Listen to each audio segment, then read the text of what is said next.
Ladies and gentlemen, welcome back to another podcast on MMA Unhinged. And as you can see, we are once again joined by Oscar Silva. Oscar, and always a pleasure to be joined by you. And we've got we've got a special episode today. We've got UFC 308 going down this weekend in Abu Dhabi. It's going to be a fantastic event. I'm looking forward to it. Firstly, Oscar, how are you? I'm very well. How could I not be excited for the Saturday when you have an embarrassment of riches, top to bottom? There's so much fantastic international talent. There's so much stakes, especially in these top two fights. I really think that these will have huge implications on the future of the UFC as a whole. We're talking about Ilia Topuria, the featherweight champion, who sees himself on this Conor McGregor trajectory, and you have Max Holloway, one of the greatest of all time, looking to recapture the belt. And in the co-main event, Robert Whitaker is trying to defend his position against Hamza Chimaev, who was once seen as the biggest star in MMA. So there's so much to look forward to here, and I'm very excited to break down the whole card. But I do think we should address the PFL event this past Saturday because that was a massive moment in the sport. The former UFC heavyweight champion, a man who never lost the belt, he simply had to vacate it as he left the promotion. He was taking on the PFL heavyweight champion, Henan Fajeda, and it ended quite emphatically.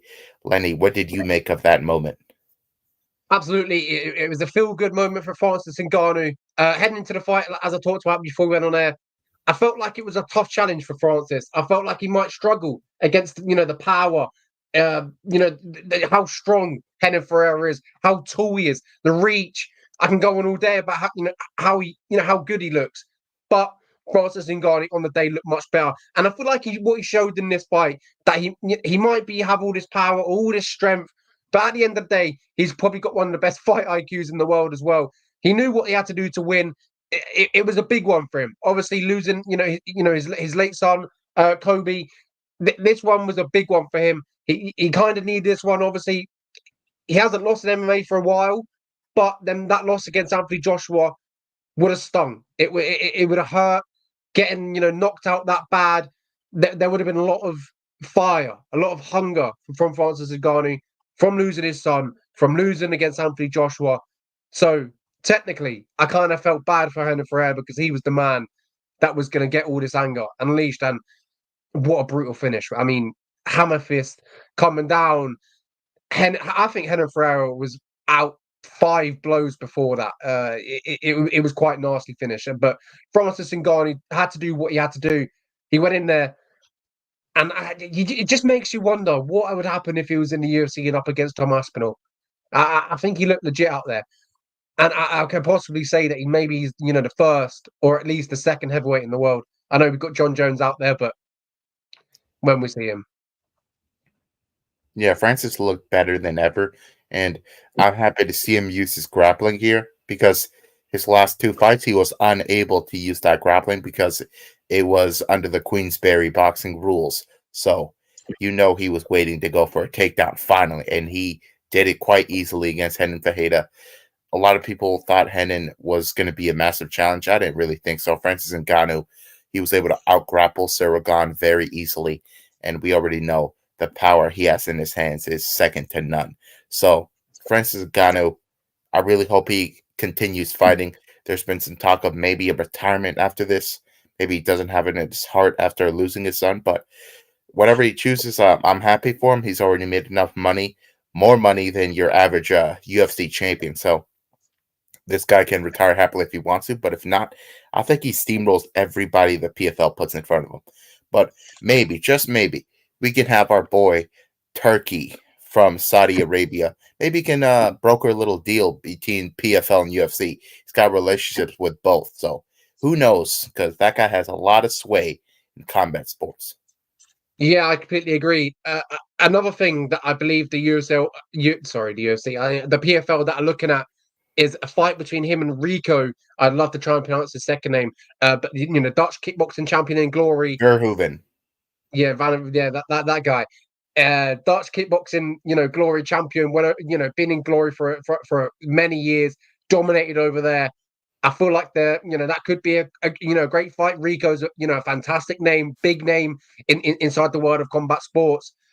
But yes, I kind of agree. But if you look at the PFL talent and what they have to offer at heavyweight, I just don't see him.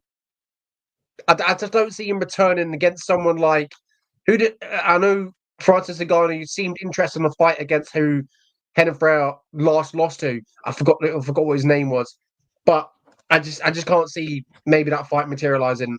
In terms of what fans want to see, I think fans want to see him in big fights, and a big fight against Rico, I think makes sense, and a big fight, a cross-platform fight between the UFC and PFL would be absolutely massive. If that's it, Ante Delija, the last guy to beat Renan Ferreira, so he expressed interest there, but I'm not too sure whether the fans would want to watch that because Ante has a lot of fights in MMA, but I feel like Francis Ngannou would be able to steamroll him as well.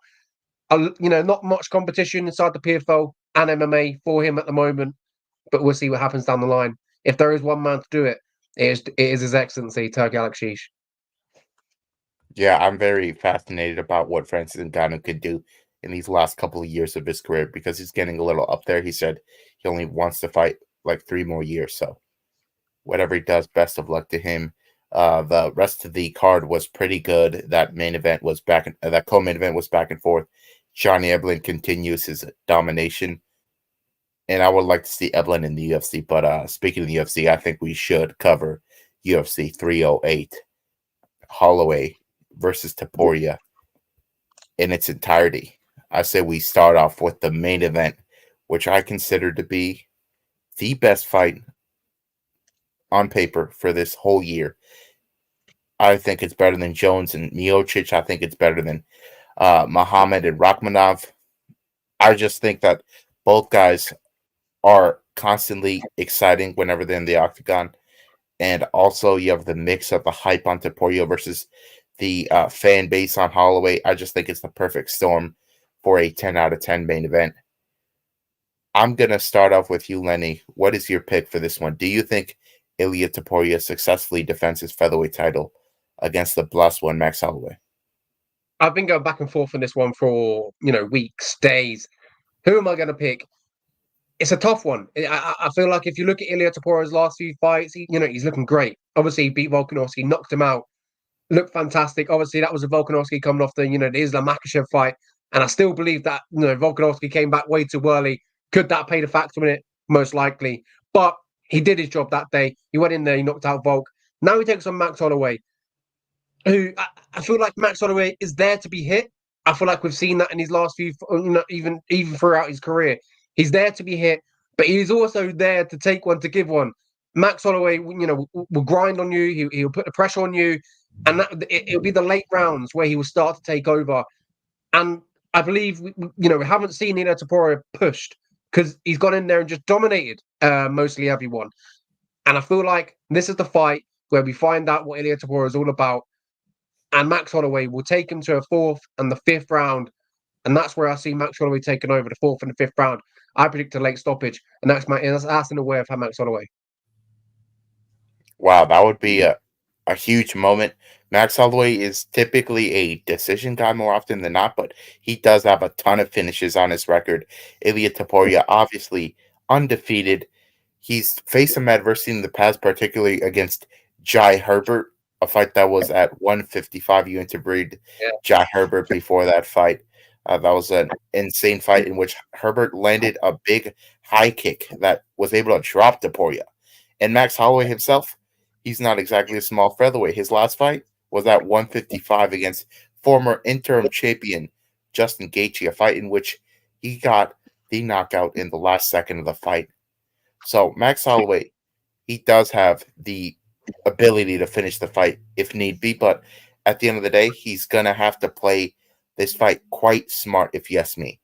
One thing that makes me confident in picking Max Holloway is the fact that he's adapted his game to the opponent that he's fighting. His last fight was against Justin Gaethje. The vast majority of people that you would talk to in the lead up to that would tell you that Justin Gaethje was going to knock out Max Holloway. they thought the power would be too much because we know Holloway likes to go in the pocket a lot. Same thing in the Arnold Allen fight. Arnold Allen is a counter striker. He was expecting to win. He was the favorite because Holloway would leave himself open in the pocket. What does Holloway do instead? He stays on the outside. He's not super high volume like he was like in the Cater fight. In these fights, he's staying on the outside more, and he's picking his shots. He still has crazy speed, and he does have the power to stop guys. So Ilia Topuria is going to be the one trying to close the distance here, either to get a takedown or to land a huge knockout blow, which he predicts he'll do in round 1. I think whenever he does that, Max Holloway will be on the outside waiting to counter.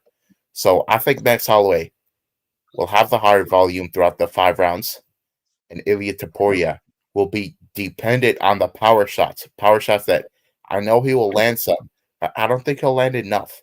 In his wrestling, I'm not 100% sure how great it is. Max Holloway has never truly been out-grappled in this form of his career. Sure, he got tapped out by Dustin Poirier, but that was a very long time ago. So I'm expecting Holloway to defend the grappling from Topuria and on the feet. I believe he outpoints him and wins a very close decision to recapture the featherweight championship. Yeah, I'm glad we've both got Max Holloway in this fight. Still, I feel like there is a lot to be shown by Ilia Topuria, but I feel like we ask that every fight of him. How is he going to look? How is he going to look against Volk? How is he going to look? Blah blah blah. And every time he impresses, but I still think there's going to be a challenge out there in the way of Max Holloway that we're going to see and we're going to find out. Max Holloway is, he's legit no joke. He went in there against Volk. He might have lost them fights, but still went in there. I think it was the 3rd fight where he got dominated, but he's still one of the best in the world at 145 pounds and 155 pounds if he really wanted to.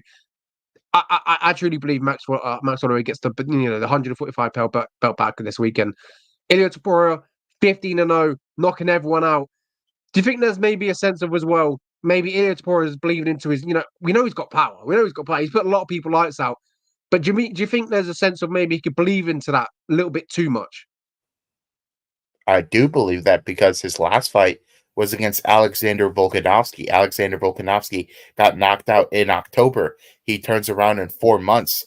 He cuts weight, and he gets knocked out quite easily with the first shot. So something tells me that maybe Volkanovski's durability is fading, and that could allow Topuria to have a little bit of overconfidence, which I think is pretty wild because Max Holloway has his statistically the best chin in the sport because no man in the sport has taken more strikes than him.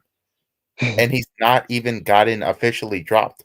The Justin Gaethje fight, he did fall down, but that was actually not scored a knockdown. So nobody's actually knocked him down. So if Topuria can even do that, I think that's somewhat of a win. But we know Max Holloway can recover from eating huge shots. And Topuria, his only 5-round fight was that Josh Emmett fight that got extended, but he was able to dominate that quite easily. And we know that Josh Emmett is yet another guy that kind of relies on the power, not exactly the volume and the pace, which Holloway's going to bring. So this is a new challenge entirely for Ilia Topuria. And I do believe a little bit of this confidence is just trying to sell the fight, honestly. Some of the things he says, I think, are just beyond imagination. But if any of them come true, then yeah, he'll go down as one of the greats. And the beauty about this sport is that we're going to find out, like Max Holloway and Ilia Topuria said on the press conference earlier today, we're going to find out today, this weekend. Tune in. UFC, ESPN Plus, and obviously in the UK. If you're watching in the UK, it is on TNT Sports pay-per-view. So we're going to have to pay for it this weekend. £20, I do believe. £19.95 if you're interested. But yeah, I shall pay because this is a fantastic event. UFC 308, and we don't have to pay that many as well. So I don't really mind, paying every now and then. Next one, at co-main event, we have Robert Whittaker versus Khamzat Chimaev. Another close, good matchup that we're going to look forward to this weekend. Hopefully, it does go down. We're not there yet. We've had a lot of issues with Khamzat Chimaev in the past and getting to a fight. But we're at fight week, a few days out. Touch wood. We should see Khamzat Chimaev in the ring this weekend against Robert Whittaker, the Reaper, the name is absolutely fitting for it to go. We know what he wants to do: pressure, head kicks, maybe look to counter. He has one of the best jabs I've ever seen in MMA. In the way it just comes up from like his hip sort of thing, it's like an absolute piston. He takes on Khamzat Chimaev, who sort of been out of the cage for a while. He's 13-0. Before that, obviously, he fought. It was Kamaru Usman. A close fight. Kamaru Usman really pushed him, which I feel like that was a fight that I do believe Khamzat Chimaev needed to not kind of humble him, but he kind of needed that to kind of showcase maybe I'm good, but this is I've got to be on this sort of level to beat these top guys. Kamaru Usman, no joke, former champion. Now he takes on Robert Whittaker, another former champion. How does it turn out for Khamzat Chimaev this weekend against Robert Whittaker? A tough challenge for Khamzat Chimaev. I would say his biggest one, but I do believe the Kamaru Usman one was his biggest one. I still think Kamaru Usman could be one of the best in the world. I know he's getting on in age, his knees are knackering, but Kamaru Usman was no joke. This one as well, no joke. But I feel like this could be another great matchup for himself. How does this one go down this weekend? The big factor in this fight for me is the length of the fight. It is 5 rounds. Khamzat Chimaev has never fought 5 rounds. We've seen him in 3-round fights, in which in round 3 he slowed down considerably. And this is very concerning because if you remember at the beginning of his career, everybody was talking about how great his cardio was. But the big thing that happened, he got sick. He got really sick. Not only did he get sick once, he got sick multiple times. And this has caused him to be very inactive. This is a man that had the quickest turnaround between fights at one point in UFC history. And now he can't even fight 2 times a year. It's very concerning, but he says that his health is under control. He has a team of medical professionals that helps him maintain his health. I hope that's true.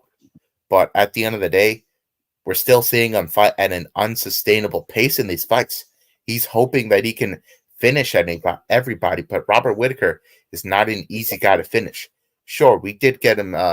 He did get finished 2 years ago against Dricus du Plessis by knockout with a body shot in round 2. But honestly, with Khamzat Chimaev, the striking is not excellent by any means. It's more so based on brute power. The technique is lacking at times. He constantly leaves openings. If you see the fight with Gilbert Burns is able to drop him with an overhand right. So he's not the greatest striker out there. Kamaru Usman was able to box him up quite well. He claims he hurt his hand in that fight, but still, you still see in most of these fights, he's not exactly fighting with the best technique. Whittaker, on the other hand, he's got so much more experience. This guy was champion when Khamzat made his debut. That shows you the gap in experience. And I think he'll put it to good use here, especially in 5-rounders. He had 2 5-round fights with Yoel Romero. And that is just saying a lot because Yoel Romero is this great wrestler and he was able to defend some of those takedowns. Sure, Khamzat will get takedowns early in this fight. He might even hurt Whittaker a couple times early on. But the longer the fight goes, we're going to see Robert Whittaker take over, especially at the beginning of round 3. He'll begin to gain more and more momentum. I think he wins on the scorecards by playing it safe, by staying on the outside, similar to what Holloway will do in just countering him, putting the pressure on him. And Khamzat Chimaev, I think, will realize that he's just outgunned later in that fight. But the fact that this is 5 rounds is the reason I'm taking Whittaker. If it was 3 rounds, I would take Khamzat because I expect him to win the first 2. But the pick is Robert Whittaker by decision. Yeah, and I like that pick also. Robert Whittaker, notorious, as you mentioned, not really a guy that, gets finished. Only gets finished, he got knocked out by Israel Adesanya, knocked out by, Dricus du Plessis, knocked out by Stephen Wonderboy Thompson. Never been submitted. Well, he has been submitted back in the day in 2011, but he's had a lot of fights since then. So can Khamzat Chimaev finish him? And I feel like the only way Khamzat beats him is if he gets that submission, he gets it early. Obviously, knockout power, as you talked about, is there, but the technique is lacking. It's really non-existent.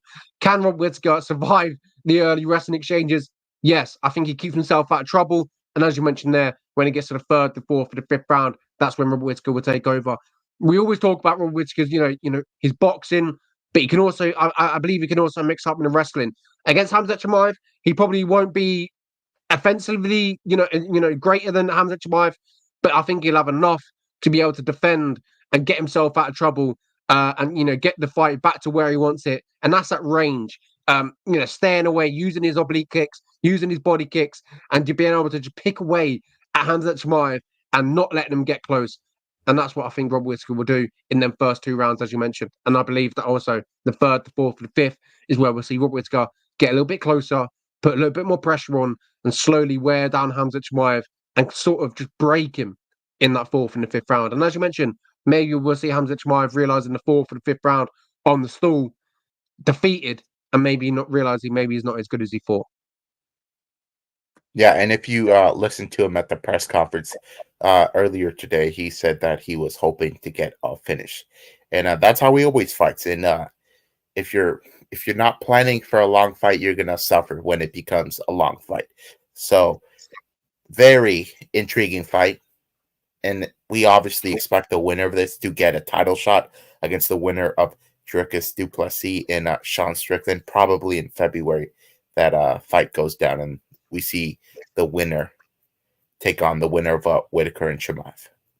Yeah, but don't get me wrong. If Hamzat Chimaev goes in there and starches or submits Robert Whittaker in round or round two, I think he skips Sean Strickland. I truly believe that.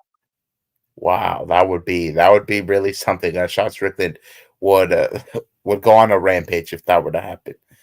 He would. He would be on Twitter absolutely roasting the UFC or doing whatever he does on the UFC. He wouldn't like that. We've got a fantastic card, this weekend. I'm looking forward to it. The next one, Magomed Ankalaev, who should have had his title shot. Here we are, and he's fighting Alexander Rakic, who's coming off a loss against Yuri Prochazka, and then he's got to face another killer who's arguably the best in the world right now at 205 pounds. In Magomed Ankalaev. He's a huge favourite. His only losses is Paul Craig, Beardew, back in the day when he got submitted. There's a lot to prove for Rakic because, if you look at a few years ago when he had that big knockout against, Jimmy Manuwa, everyone was hyping him up. Could go on to do great things at 205 pounds. But the thing that has stopped him is injuries. Injuries come and they haunted him. And he had a few years off. Obviously, he fought Jan Blachowicz, had a few years off. Fought Yuri Prochazka, 2 fights where he got finished. Obviously, Jan Blachowicz one was a leg injury, and then obviously Yuri Prochazka, he got finished. I'm not too sure in this one. Magomed Ankalaev, as I talked about, one of the best in the world, heavy favourite. If I could put my mortgage, all my savings, I'm going on Magomed Ankalaev. I think I've never been so sure. The only way Magomed Ankalaev loses if it's a 4-minute and 59-second triangle from the bottom. That's it. Yeah, I'm admittedly the president of the Magomed Ankalaev fan club. Nobody likes this guy because he doesn't really speak English. He's had a couple fights where he has to wrestle to dominate his opponents, and they love Alex Pereira. Everybody loves Alex Pereira, which I don't blame him. But I believe Magomed Ankalaev has been the best light heavyweight on the planet for about 2-3 years now. This guy has all the tools to beat everybody. And Alexander Rakic is no different. Rakic is a very dangerous fighter. His last fight was against Yuri Prochazka. He was doing very well in that fight using those leg kicks. And if you see Magomed Ankalaev's fight with Jan Blachowicz won those first 2 rounds on the strength of those leg kicks. And Magomed Ankalaev eventually decided to wrestle. But one thing we heard today at the press conference from Ankalaev was that he has worked on his leg kick defense, which I think will be great for this matchup. And also, I think it will allow him to counter Rakic's leg kicks. Maybe he throws one of them blind, and Ankalaev could catch him with a big right hand. Ankalaev also, if he wants to, can simply out-wrestle Rakic. But a lot of people don't know this about Ankalaev. You look at the neckbeard, but this guy's a striker at heart. He prefers to strike. He's usually later in fights that he goes to wrestle when it gets a little hairy on the feet sometimes. So the fact that Ankalaev was told by the UFC, hey, you have to make this fight exciting. You have to have a exciting performance to get a title shot. I think that is egregious. That shows you that the UFC doesn't really care about having the best fighters. They kind of just want to put on a show, want to make money. I get it. But Ankalaev, I think, realizes that now. I think he's going to go for the kill in this fight. usually Ankalaev would just win a decision by using his wrestling. This fight, I think he's going to exchange in the pocket. He's going to put himself in danger. And if you saw Rakic's last fight against Jiri Prochazka, as soon as things got a little tough for him, he kind of, I feel like he mentally broke after a couple of right hands from Jiri Prochazka. I think Ankalaev is very fired up. He should have gotten the title shot a long time ago, especially over Khalil Roundtree. So I think he's going to finish Rakic after wearing him down a little bit with the wrestling early on. I think he finishes him in round 3. We're going to see a very aggressive version of Ankalaev. Yeah, I agree. A statement needed potentially at 205 pounds for Magomed Ankalaev this weekend. Potentially a statement victory for himself. I'm looking forward to it. A battle between 205 pounders, light heavyweight in the main card. Great fight. But we got another one as well. We've got the English, Lerone Murphy, heading back to where he started his UFC career against I can't remember his name off the top of my head, but it was a Russian guy. Zubair Tukhugov. Yeah, that's it. I don't think he's fought inside the UFC for a lot since then. So Lerone Murphy versus Dan Ige. If there's a short notice fight, you call Dan Ige. We've seen it a few times in the past right now. Obviously, he stepped in at short notice against Diego Lopez. He lost that fight, but I think the moral victory was that he stepped in at short notice. He wants to fight whoever he wants. He wants to fight anyone, anywhere. His game has come. Big test for both of them. Lerone Murphy, 14-0. A lot of fights. He's had a few fights inside the UFC now, 6-0. Big win against Edson Barboza in his last one.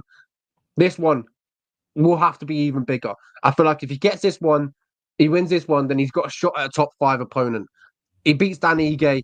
That's the question. And I believe he will. Not because I'm English and he's English, but if I'm looking at this, I think Lerone Murphy is, he's like a sniper when it comes to boxing. With Dan Ige, he's had a few knockouts in the past, but I feel like Lerone Murphy, the way he strikes is absolutely beautiful. His leg kicks are absolutely spectacular. And he can also mix up as well. I don't think that's a good idea with Dan Ige's mixing up. I feel like striking exchanges will be able to go his way with Lerone Murphy. But my pick is Lerone Murphy. Now, I've got pretty lot of confidence. And I remember speaking about this guy on the podcast, I believe with you, maybe like a few years ago. And I thought, this guy's good. When, he got a really good contender in Lerone Murphy. And this is his coming out party. If he beats Dan Ige, I think the UFC give him a top 5 opponent and he goes on from there. And I think he does beat Dan Ige. I like Dan Ige, but I think Lerone Murphy's got the meanings to get this one done. But, and I believe it's the striking as well. I feel like obviously Dan Ige, he likes the striking. And I think that's where Lerone Murphy beats him. I think he beats him at his own game. But let's see what happens. Oscar, who have you got? Yeah, I've got Lerone Murphy as well. Lerone Murphy has not been super active. He has about 1 fight a year. I feel if he was more active, he might have worked his way up to the top 5 by now. He's got a well-rounded skill set. He showed it off when he fought Edson Barboza. Not only did he win the fight on the ground, he also won it on the feet. Sure, he did take a huge out kick in round 1 that put him asleep for a second, but he woke right up and he continued to put a hellacious beating on Edson Barboza. Dan Ige, he just really showed that he's a real fighter because in this last fight, he took it on about 4 hours' notice when he fought Diego Lopez. He saved the co-main event of that card, and for that, I'm very grateful. But if you look at his overall career, he's kind of become a gatekeeper. I hate to say it, but he's hit that ceiling. We've seen him fight Calvin Kattar back in the day. We've seen him fight Josh Emmett. Josh Emmett was able to beat him. So we know that he can beat these lower level guys, but the upper tier guys he tends to struggle against, mainly because his I wouldn't say his boxing is like top tier, like a Max Holloway or an Ilia Topuria. His wrestling is not exactly like a Bryce Mitchell level or a Brian Ortega level. So he's kind of just stuck in the middle there. And with Lerone Murphy, I do think his striking is a little higher level here. That's what's going to allow him to win this fight. Danny is also a guy that relies on the power a little bit here and there. So it's going to be Lerone Murphy landing more shots, being more technical, and winning a decision here. Hopefully, as you said, working his way up to a top 5 opponent. Yeah, and if you look at the age of Lerone Murphy, 33 years old. So The time isn't. He hasn't got a lot of time, especially at 145 pounds, where the competition gets stiffer. And I got to be honest, I looked at him at a press conference today. The weight cuts obviously look hard for him, so I'm excited to see how he looks inside the ring, and obviously, hopefully, he makes weight. But Rory Murphy this weekend against Danny at 145 pounds should be a good one on paper. Let's see what happens this weekend. Next one, we've got Sharon Magomedov. We've got the Bullet versus Arman Petrosian. This one as well, on paper, should be good. Arman, primarily a kickboxer. Shara, primarily, a kickboxer. Wants to strike. We've seen his flashy kickboxing style in the last few fights. If there is a way to throw in for Arman to get this one, surely he takes him down straight away as soon as possible. Shara, he's a favourite in this one, but I still have a little bit of question marks around his ability and his talent, the potential, how far he's going to go. But does he get past Arman? Sorry. I do believe he gets past Arman. Another tough fight, I believe, as well. I feel like it's going to be. I feel like there's a lot of question marks for Shara and where he's going to go in the future. But I believe he gets past Arman. Once he gets to the top 15, top 20, top 25, I feel like we might see Shara being pushed and tested and potentially beat. But I think he gets past Arman this weekend. I'm looking forward to it. He's exciting, flashy. You never know what's going to happen with Shara, but let's see what happens this weekend. I believe he wins, but let's see what happens. I love watching Shara Magomedov fight. This guy has a great variety of kicks that he likes to throw. He's very unusual on the ground. He's not a guy that wants to get up. He just throws a ton of elbows. He's always looking to damage his opponents. Arman Petrosian, I think, is going to defeat a guy with that style, in my opinion. He's a big underdog. I think a big part of that is the hype on Shara Magomedov. Everybody knows how he looks like because nobody looks like him. Arman Petrosian is equally a good kickboxer, and he's shown nothing but great skills whenever he's fighting a guy that's not taking him down. When you see him fighting a guy that takes him down, he will struggle. There's no doubt about it. You look at the fight he had with Rodolfo Vieira. He got choked out in round 1. But as soon as he's fighting a guy that's going to stay on the feet with him, he more likely than not is going to win that fight. And one of those fights was against Christian Leroy Duncan, a great prospect out of England. He beats him up for 15 minutes. And in round 3, just to put the icing on the cake, he gets a takedown in over 2 minutes of control time. I believe Christian Leroy Duncan is a better grappler than Shara Magomedov. Shara, in my opinion, I don't use this word often, but he got exposed on the ground when he fought Michal Oleksiejczuk. Michal is not a grappler. He's notoriously a one-dimensional boxer, and he was able to get a takedown on Shara Magomedov in that last round. I believe he got 2 takedowns. So that's very concerning for me. If we have a fight that is like 50-50 on the feet, and we have Arman having an ability to get takedowns, that's going to be the difference maker, especially in Abu Dhabi, which I believe they respect grappling a little more over there. So I believe Arman Petrosian is going to pull off a massive upset and win this fight by decision. I do think he has better boxing here.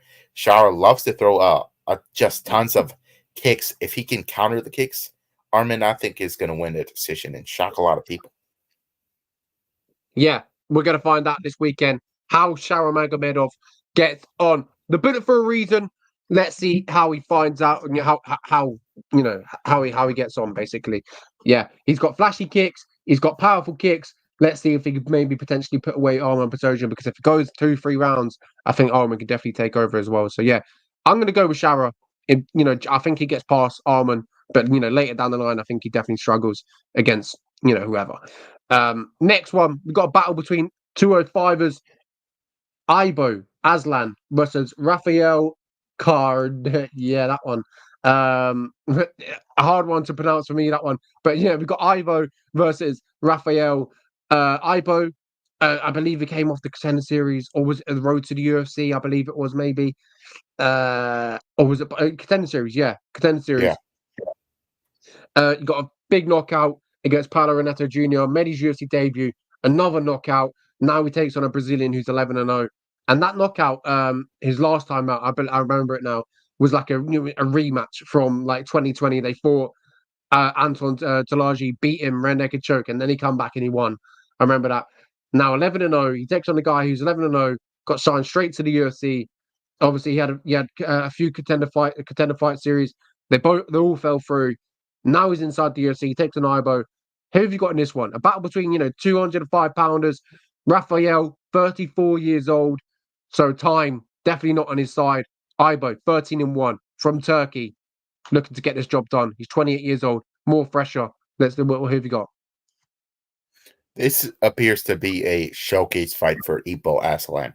Ibo is undefeated. He's from Tunisia, which is not far from Abu Dhabi, so he's going to have a lot of support in the area.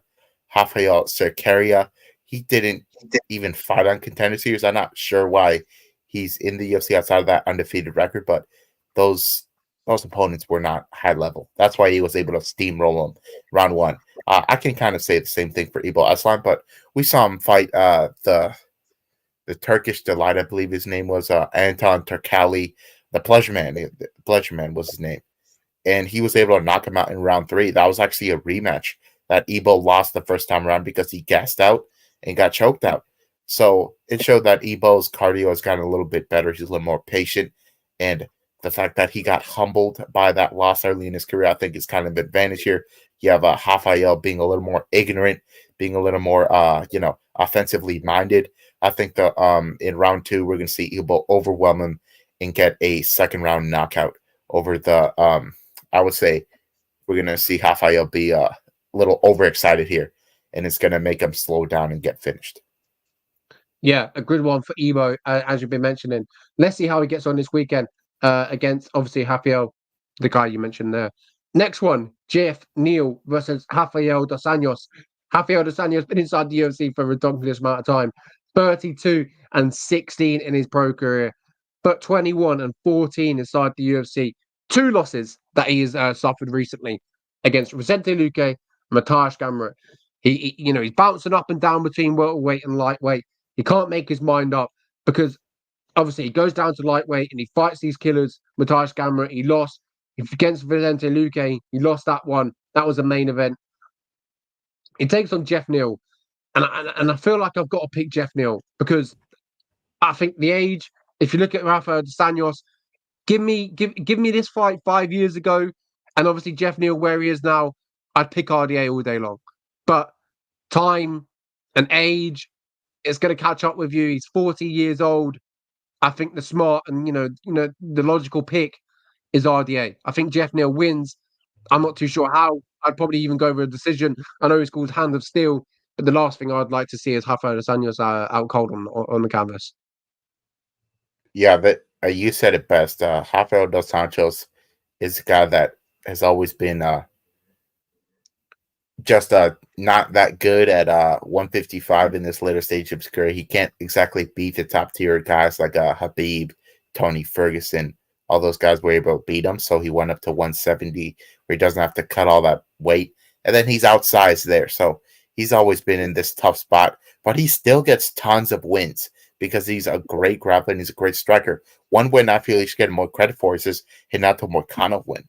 Fight that he demolished Moicano in. But Jeff Neal, I think, hits incredibly hard, obviously. I thought he won his last fight against Ian Gary, if you ask me. I believe that he is going to knock out Rafael dos Anjos in round 2 of this fight. Dos Anjos has been knocked out before. A lot of people theorize that after he had that jaw injury against Clay Guida, that it makes his chin better because he got like a steel plate put in.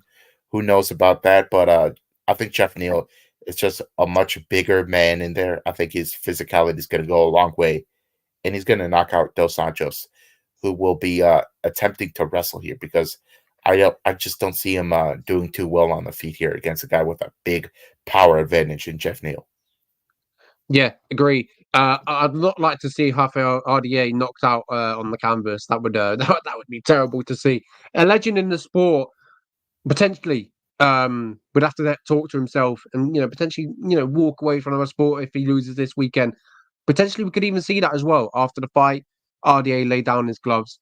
He's a fighter, but maybe when it's time to stop, it's time to stop. But yeah, I picked Jeff Neal as well. I think he takes him to decision.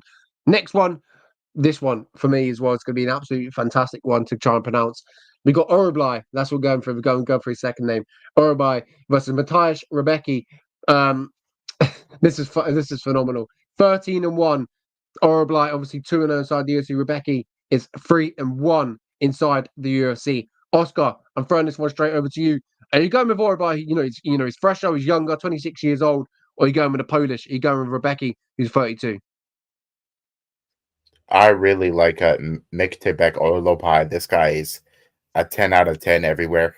He's got everything you want. He's super dangerous on the feet, very aggressive.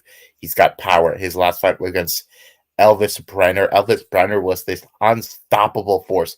He was taking out all of these prospects with ease, doing it in violent fashion.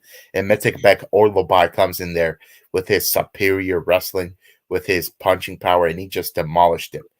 Mateusz Rebecki was also seen as this great prospect until his last fight. He fought Carlos Diego Ferreira, who is another one of these guys that struggled the higher he went in the division, but still was a reliable guy. But the thing that caused him to lose was his cardio. His cardio just completely abandoned him as the fight went. And in round 3, he lost by ground and pound in round 3. He just got overwhelmed with the pace that Diego was able to give him. If you saw the fight, the picture of him after the fight, he was unrecognizable. He looked like he just got hit with a sledgehammer in the head a couple of times. Both of his eyes were completely closed. His striking defense is just very poor, especially when he gets tired. And that's bad news when you're fighting Myktabek Orlopai, who I think is going to batter him on the feet. And in round 3, I think he takes him down and smashes him to get that TKO, similar to what Diego was able to do. Yeah, you can see there 3 wins inside the UFC, but obviously before losing to Diego Ferreira. Yeah, so a big one for him this weekend. But Uruguay is the pick as well for myself.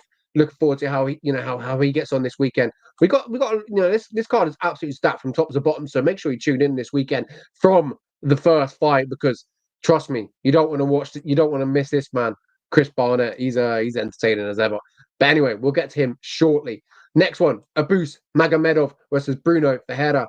Abus, there was a lot of hype with him and the UFC. They pushed him a lot, pushed him way too soon, I do believe.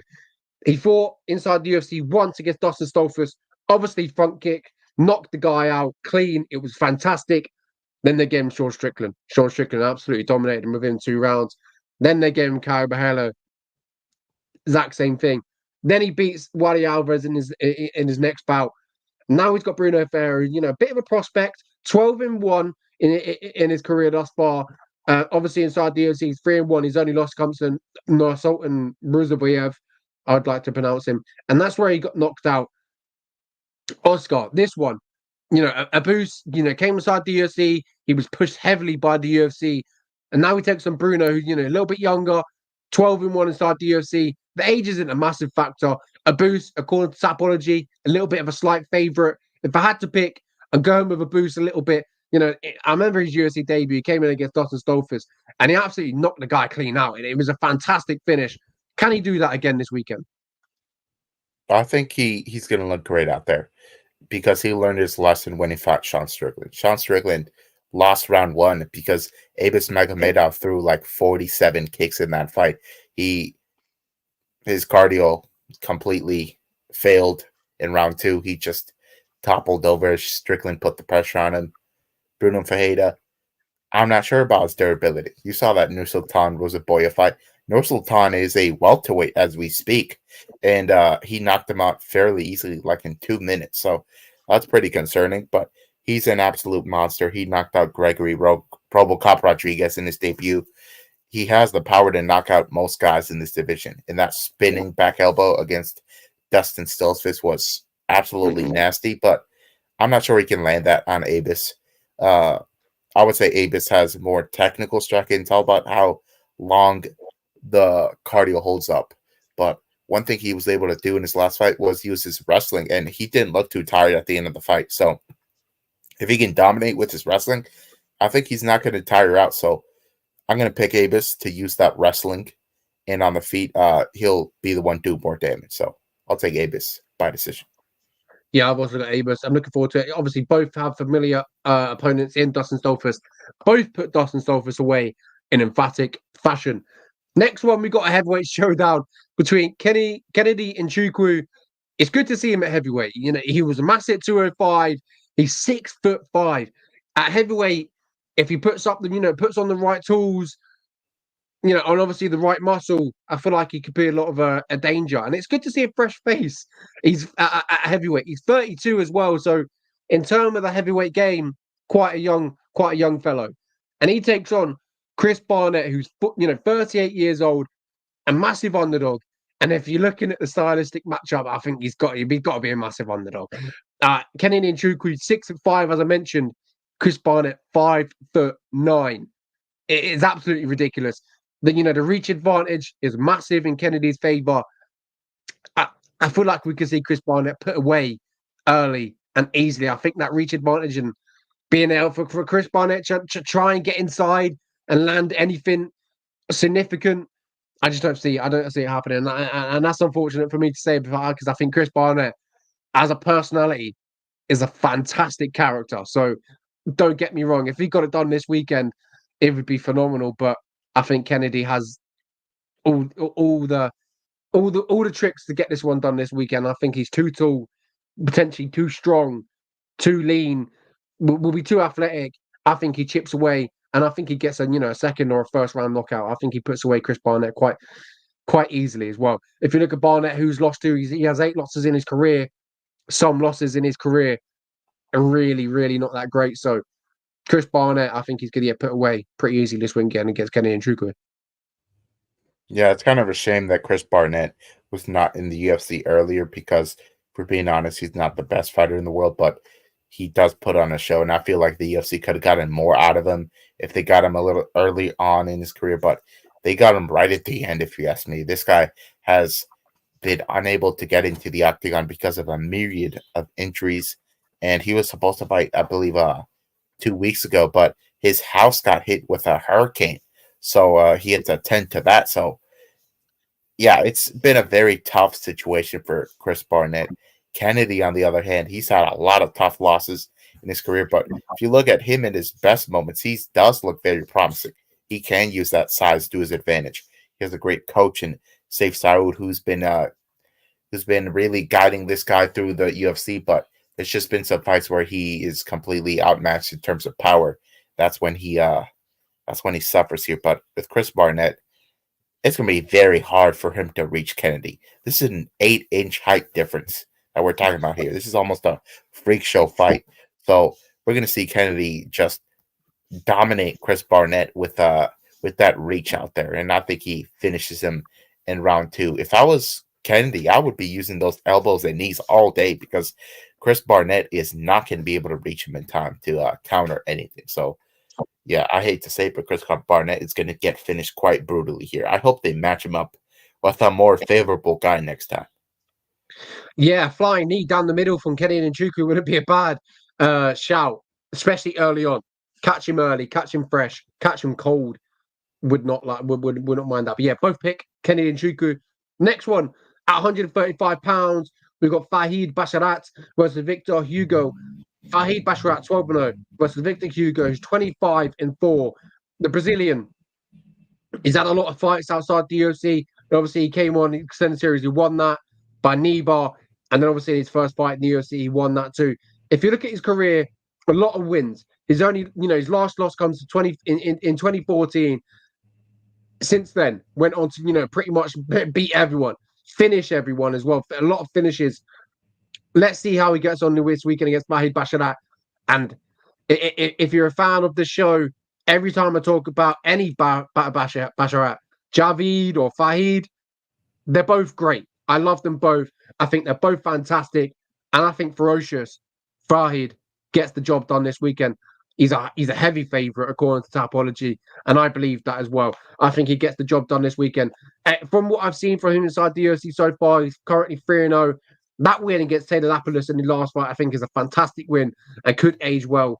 But I think this weekend, It's going to be tough because Victor coming in with a lot of experience, but I think Vahid Basharat is going to go in there and look good. I think this guy is definitely potentially a killer and definitely a prospect at 135 pounds. I think he improves this weekend to 13-0. I completely agree with you. I think Fareed is the better of the two Basharat brothers. He has this great discipline when it comes to that wrestling heavy attack. I think in the Taylor Lapilus fight, he attempted about 13 takedowns. He was so consistent with it. And you got to respect that because Victor Hugo, I think, is going to try to knock out Fareed whenever it's on the feet, and when it's on the ground, he's going to try to submit him. But what we've seen from Fareed, he can defend any submission attempts that come his way. And on the feet, his opponents are going to be too concerned with the takedown threat. So I just believe Fareed is an overwhelming force, and it's a matter of time before he makes his way into the top 15 at 135. Completely agree. Look forward to that. Vahid this weekend against Victor Hugo. Make sure you catch that one. Third fight of the evening should entertain. Like I mentioned, this card is absolutely ridiculous from top to bottom. Next one, we've got Bruno Silva versus Ismail. I'd love to try and pronounce that, but Nordiv. You might recognize this guy, the Australian Wonder Boy, or not Australian, the Austrian Wonder Boy. You know, he was in the UFC once upon a time when he was a young dog. He was quite young. He made his UFC debut back when he was like 22 years old, 21 years old, 2-2. His only two losses back then against Wrench Cowtree, and obviously Sean Brady. Since then, Sean Brady went on to do some great things inside the UFC. He had wins inside the UFC as well, but he returns after a stint away from the the UFC, and I've got to be honest, outside the UFC, didn't really have the greatest success. He got submitted. He had got knocked out. So I'm interested to see how he gets on this weekend against Bruno Silva, who I do believe is a fantastic fighter. We've seen some glimpses of him in the past, obviously against Brad Tavares, Jordan Wright, etc., Andrew Sanchez, where he has that finishing ability, but the losses, they're adding up. And as of late, has added up. Brendan Allen, Rare Naked Choke, Shara Magomedov, obviously he lost the decision. Chris Weidman lost the decision. And I think I've said, in the past about Chris Weidman. Chris Weidman probably should have retired. He's 39 years old. And I'm looking at it. If you're getting beat by Chris Weidman, you're probably on the tail end of your career as well. 35 years old against the Austrian Wonder Boy. I'm excited to see how this one gets on. But this one to me is a pick'em. I don't know which way this is going to go. Bruno Silva has the more of UFC experience. Ismail, he was inside the UFC at a young age. Didn't really go his way outside the UFC as well. He's only on a one-fight winning streak. Before that, he lost 2 in a row. Got armbarred, knocked out. I don't know how this is going to go. A big factor in this fight for me is the fact that Ismail Nurdiv is not a middleweight. You look at his UFC run, all those fights were at 170. And then he goes on the regional scene. All those fights were at 175. So he's fighting 10 pounds up. And he's not fighting against some volume guy. He's fighting against a power puncher in Bruno Silva, the guy that has knocked out Brad Tavares, which is not easy to do. So Bruno Silva, sure, he has really bad performances sometimes, but I really think we're going to see Bruno Silva knock out Ismail like in round 1. Ismail got knocked out like 2 fights ago. Yeah, I think that's pretty much the basic way and the way to put it. But it's the smartest way. It's a great pick, and that's also what I've got. Next one, Renat Fakadinov versus Carlos Leal. Renat obviously came inside the UFC with a lot of hype, a lot of pressure. Obviously, after that win against Kevin Lee as well, it added fuel to that. Yeah, he got a draw. Well, he got a draw. Yeah, he had a draw against Alessio Selecki, and then he beat Nicholas Dalby by split decision.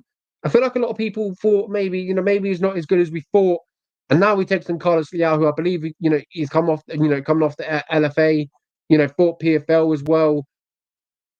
He lost a split decision against Saladou Sai, so he had a little bit of success inside in the PFL, but not great.